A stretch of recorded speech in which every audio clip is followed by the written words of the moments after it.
welcome to City Life Show. I'm Cliff Krieger, your host. Jim Peters is with me. How are you, Jim? I'm fine, thank you.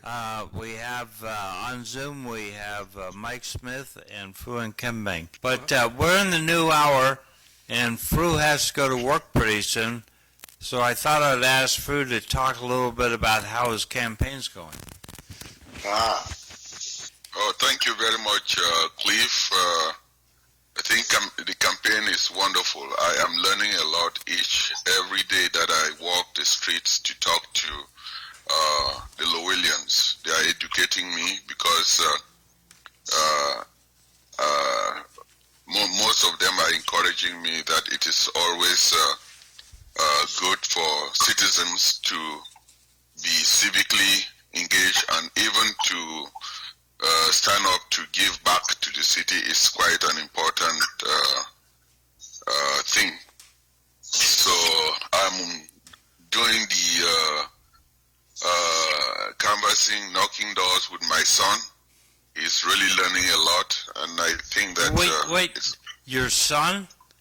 What, isn't he supposed to be making the second part of the movie? No, well, I have 3 sons. I have 4 children. I mean, Fru Junior. Oh, okay. Fru Junior. I don't want this movie delayed because of mere politics. Well, for that, like I said, it's a once in a lifetime to get out and talk to the people. And you really see that Lowellians are very warm people. They like people who want to jump into the race and give back to Lowell. Like I said, Lowell is such a wonderful place, and the reason I jumped into this race is because Lowell is always moving forward and not moving backward.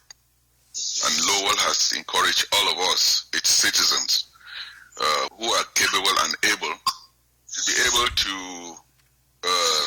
come in and participate, not only standing on the sidewalks and sidelines and throwing criticism. So that is one thing that I entered the race, because I see that to whom much is given, much is expected. And being a Lowellian for almost 38 years and living all my life in District 7, that's the Acre and the Lowell Highlands, I feel that it's my duty that I want to serve Lowell. I can and I will serve Lowell if given the opportunities by the Lowellians.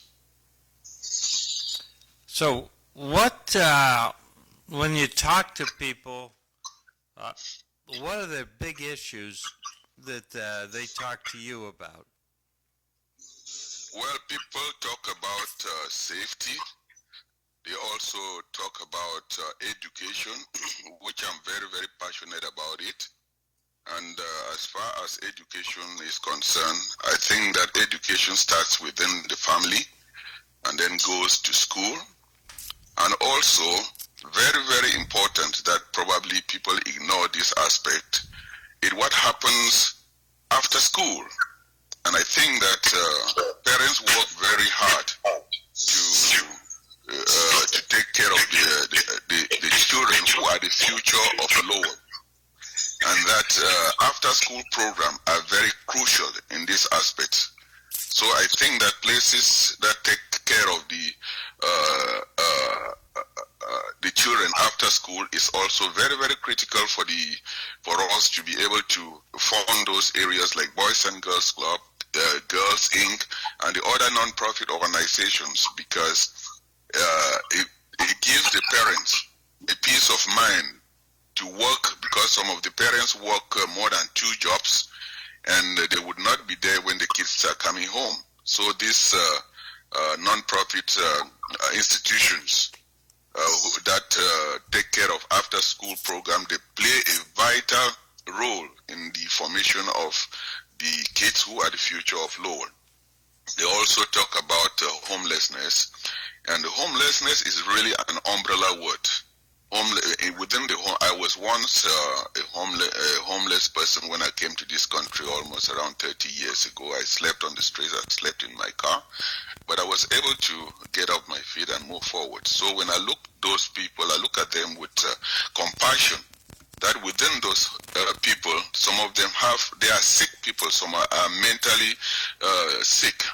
Some within that same community are people who have issues with the laws, and then some are just people who are coming there also to escape the responsibilities of life. So I think that it's important that with these people, they reach out to where they are and involve the police, the social workers, to be able to take care of them in various capacities. The social worker and the psychologist, they will be able to come in and look at those who are sick, like the mentally ill people. They are there not because of their choice, but situations put them there.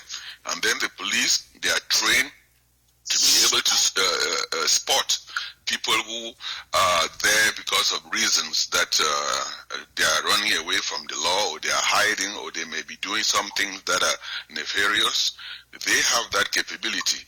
So to me, I really just feel that. And also people talk about environment. We are complaining today about the floods, the heat also. I was so fortunate also to meet the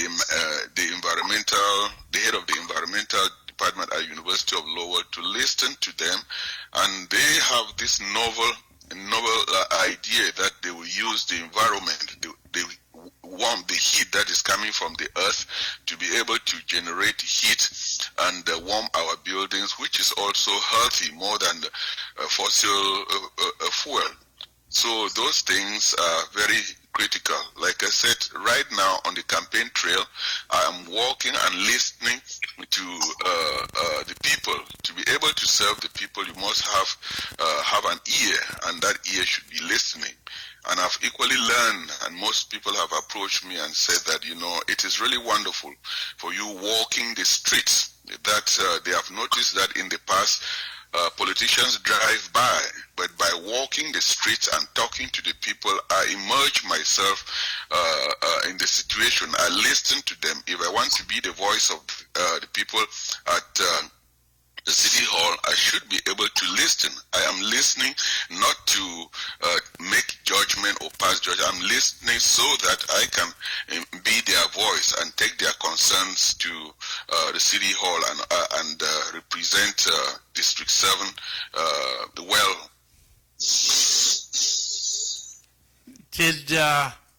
I'm not sure I see it in the city council, but do you think there are factions in the city council that city councilors group behind one issue or another? Remember there was a big issue about where to put the high school. Do we have any of those kinds of things going on now? Well, Cliff, the city council is made up of very intelligent people who are independent. They look at things from various points of view, and those points of view can be perceived as division within the city council. If everyone agrees together, there will be no progress, and there will be for every coin there are multiple sides of it. So I would just like to be part of the city council that looks at things from various points of view and debates the issues, not talk about people, so that in such a way you listen to each and every city councillor who brings idea, and then in the end they vote it. That's why there is a debate at the city council. There's a debate as a city council, not to show that people are divided, but to show that people come there with novel ideas, and in the end they vote so that they all agree to move forward. Okay. Jim, you got any questions for Fru? Well, it was only 2 years ago. I was one of those people who waved at cars that Fu was talking about. And it would have been better for me to get out and knock on doors. And I didn't do it. So Fu, make sure that you knock on doors and enjoy yourself. Mike. Thank you very much, Jim. Those are words of wisdom. You know, I am at school, and every single day that I get out of the house, sometimes I wonder what is ahead of me. But along the trail of my campaign, there are bumps, twists, and turns, which are all parts of life. But there are some people who inspire me. They say, "Go, we are for you." Lowell needs voices like you. They need a change. And Lowell should be moving forward, and we should not be looking backward. And to me, I feel that I can be the voice of Lowell for today and make Lowell, because as I said at the beginning, Lowell is a city that moves forward and will continue to move forward. And we have to work to make today better. Tomorrow is an open book. So I do it for the moment and look forward for a better tomorrow. I think you're going to do well, Fu. Thank you. Mike, you got any questions for candidate Fru? Well, I just want to say that I'm glad that he's looking at trying to encourage more of the boys clubs and the community organizations. I think that's so critical that for families where, like he mentioned, that some parents are working 2 jobs and they can't be around their kids to help them out with the environment they're in. Those are so important because kids can meet a wonderful adult example and mentor to help them on their path to life, and give peace of mind to the parents. Those organizations are so crucial to helping kids that need some oversight and a good environment and safe environment to be working in. And I'm glad that you're pushing that through, Fru. Thank you very much, Mike. And you remember I talked about one thing is about security. I had volunteered my services with the police. I worked with Commissioner at Davis before he went to Boston, worked with Commissioner Ken LaValle, and also worked with Commissioner Taylor and also his successor. And through that, I was able to work with them to bring the police into the neighborhood, into the community. They attended immigrant churches. And with that, it makes the symbolism of a police officer sitting and holding a kid in the church with minorities and talking and laughing. It builds that bridge that behind that uniform we have a brother, behind that uniform we see a sister, behind that uniform we see an uncle, we see a father. So it was through that, through the community police-oriented service that started in 2000, 2004. So I had the privilege to travel with Chief of Police and Commissioner Ed Davis to Washington, to California to attend the Chiefs of Police conference, and also to travel with him and some members of the Lowell Police Force to Washington, D.C. and made a presentation at the Justice Department that we immigrants come here with different perspective of the police, and it is also good that if we share our own perception, this knowledge is power, and information that is shared can help the police and also help the locals. So I think the police saw that it was important, and that made some bridge between the community and the Lowell police, who spend their lives to protect us at night, during the day while we are sleeping or at work or so. I think it should be, the community should also work in hand with the police to provide safety, not only men in uniform. John, do you have any questions for candidate Fru? Yeah. Fru, you're a heck of a guy. Wonderful Thank man, you. very intelligent, very well seasoned in the community. You're running an uphill battle here against another friend of mine, Paul Rathayem. Now, Paul Rathayem, hell of a guy. He's out there in the public all the time. Why should your district vote for you that they're not already getting out of Paul Rathayem? Thank you very much, John.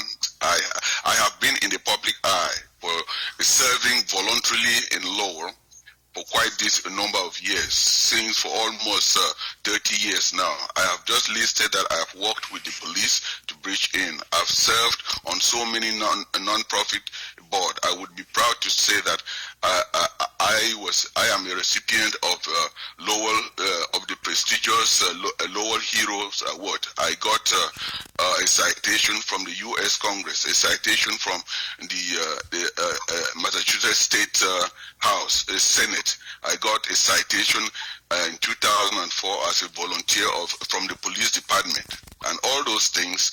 Now I equally see that Lowell is moving forward, not moving backward, and encouraging all its citizens. Yes. Respectfully, okay? I heard this, okay? And if I talk to Paul Rathayem about it, it equally have the attributes the community have awarded him. I'm in the voting booth. I got two names. I got your name and I got his name. Why should I pick your name and not his? And I know what you've done in the past. I heard that. But what's wrong with Lowell? Why did you step up to the plate now? I mean, you've been here for 30 years, and God bless you. I've been here for 70 years. I never ran for office, so I appreciate your courage and your fortitude and all the other wonderful things that go with running for office. Why should I vote for you? Why should I vote for you instead of Paul Rathayem? Well, thank you very much, John. As I said when I started this race, I would have given up.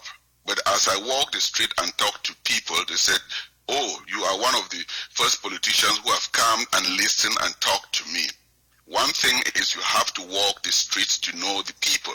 And if the people along the trail are telling me and encouraging me, that shows that probably something is going wrong, that they have not been seeing whoever is representing them. I mean, I went somewhere, some people said that there are lights on the street, they have called and called for these lights to be fixed. The lights are not there, and I equally see that in the past, I see that promises have been made that the streets should be clean, that the parks should be clean, and I walk through this park, I see that those promises are not met. And when the citizens are talking to me and encouraging me, I equally see that it would be the ultimate decision will rely on the citizens of District 7 to make that choice. So come November, two of us will be on the ballot, and Paul's will be judged by what he has done, and also I will be on the ballot, and the people will decide. I don't have anything against Paul. I mean, Paul is a friend. When he launched his campaign last time, I was actually in the process of running, but because of family reasons, we met. We had lunch together, and I've been supporting his. I've attended his fund rally. That is who I am. I'm a man of the people. I love Lowell, and because Lowell has given me so much, I am not running against Paul. I am running for Lowell. Well put. Thank you. Back over to Clint. Okay, so you'd be interested in a debate on City Life Show with Paul Rathayem? Of course, yeah. I mean, we debate the issues. You see, when Paul comes on the air, it is about Lowell. It's about our vision for Lowell. You see, I want to serve. It's about time I serve Lowell. I want to serve Lowell. I can serve Lowell, and I will serve Lowell. So John and I will see if we can set up a debate between now and November. In the meantime, I guess you have to get off to work, right? You are very right. I have to put food on the table, as well as I'm trying to take care of family. The bigger picture is also to be able to give my own contribution to the city that has given me and my family so much, and to whom much is given, much is expected. Okay. Fru, thank you, and I'll see you next Monday. I appreciate the opportunity. Have a good day. Thanks, Lou. Have a good day. Thank Thanks, you. Lou. Yeah. Okay. So we have the race finalized, the candidates, and as best I can tell, there'll be no preliminary election because we don't have more than 2 candidates for any one seat. And in fact, we have several seats with only 1 candidate, including District 1, Dan Rourke, and District 3, John Leahy, for City Council, and 3 of the school committees, 3 of the 4 districts. Eileen Del Rossi is running alone. Dave Conway is running alone in District 3. And Dominic Lay is unchallenged in District 4. So they're already in office, Cliff. So Eileen Del Rossi, reelected. David Conway, yet to be sworn in, but there's no contest there. David's won. And Dominic Lay, no contest there. He's already in office, and At large. have a good summer. The at-large candidates, Jackie Doherty Yep. and Conley Martin, have no opposition, so they're in. Exactly. Stacy Thompson and Fred Bahu are going to duke it out. Moving up to the city council, we got Ty Chum's going to duke it out with John Dakota. And Paul Rathayem, we were just talking about Paul, and Fru just was on the show just a minute ago. They're going to have to duke it out. Sakari Chow is going to have to duke it out with Justin Ford. Tim Scott is going to duke it out with Susie Sophia Chun. Wayne Jeunesse Jr. is going to duke it out with Amanda Gregory. And moving up top here, we got Corey, I never knew his middle name, Corey Michael Robinson is going to duke it out with Marty Hogan. So we'll work to get these people to sit down together and see if they can tell us why we should vote for one over the other. In the meantime, knocking on the doors is most effective. And Jim, that's your take, most effective? Very effective. Knocking on doors? Yes. Cliff, this data that you provided, thank you very much. How did you get it? It was in the Lowell Sun. So apparently, as a result of the war in Ukraine, there's a grain crisis. Everyone from Europe, Africa, and Asia is having trouble because Russia's stopped the movement of grain out of Ukraine ports in the Black Sea. Not a good thing. Well, Food prices will go up. Russia is just trying to be a pain They in not the only neck because they're losing the broke war. that agreement, they're bombing the port. I was seeing on the news. I mean, they're putting missiles in there. So if they damage that port, you're not going to be able to get anything in or out. Yeah. Not good. Fru, a thought?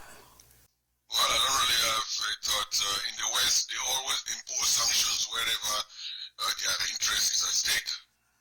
If you look all over the third world and all these countries, they impose sanctions. Tell me, just all European countries so good that they have never, the UN has never imposed sanctions on France, England, Switzerland, Belgium on the atrocities that they do to Africa. You got a point. All right. And France has been, things seem calm in France today, but the last couple of weeks they've had a crisis, demonstrations in the street, sort of like 2020 in the United States. The people out of the suburbs of Paris and the other cities have taken to the streets over the police shooting of a young, I think, 17-year-old man. Does anybody have any thoughts on what's going on in France? Well, part of the issues with France is they allowed a lot of immigration in, and then there's no jobs for these people who came in. So, and there was a lot of young men that were coming in from other countries, And with no jobs, of course, there's going to be frustration. There's going to be issues. So they need to find employment. They need to help these immigrants they let in to be contributing to society instead of being frustrated. So and there's sections of France where the police won't even go in. I mean, because it's just so dangerous. That's not a good prescription for peace and quiet in your country. It's a prescription for, basically almost a civil war. Well, but on your description, Cliff, you didn't let our audience know who was killed. What race was he, and why was he killed? I mean, if you look in that respect, France over Africa has made Africa a mess. We are saying that Africans are running to Europe because Europe wants Africa to be that way. Not too long ago, we were talking about Mali, about Al-Qaeda in Mali. It was the French that were there forming all those groups so that they fight among themselves. Ever since the Malians kicked the French out of Mali, has anyone heard of Al-Qaeda again? Has anyone heard of terrorists again? Why this kind of reporting? It's the same thing that I just asked earlier. Has there any European nation that has been sanctioned? France is all over Africa, West Africa in particular, messing things to go there. They do it in unity. And then when they come, they are in Africa, controlling the Africans. When Africans come to Europe, they are looked upon as second class, even fourth class. But why the French in Africa are roaming around and causing a lot of atrocity and destroying the place? But the Western media will not focus on that.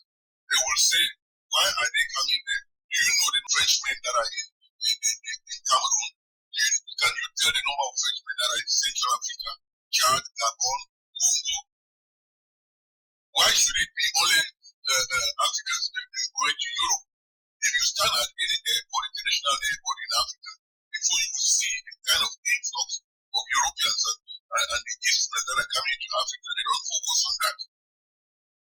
This is just a one-sided information about the media, not speaking the truth, always victimizing and the victim.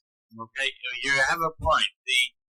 Now, what I don't know is the person coming in, I think is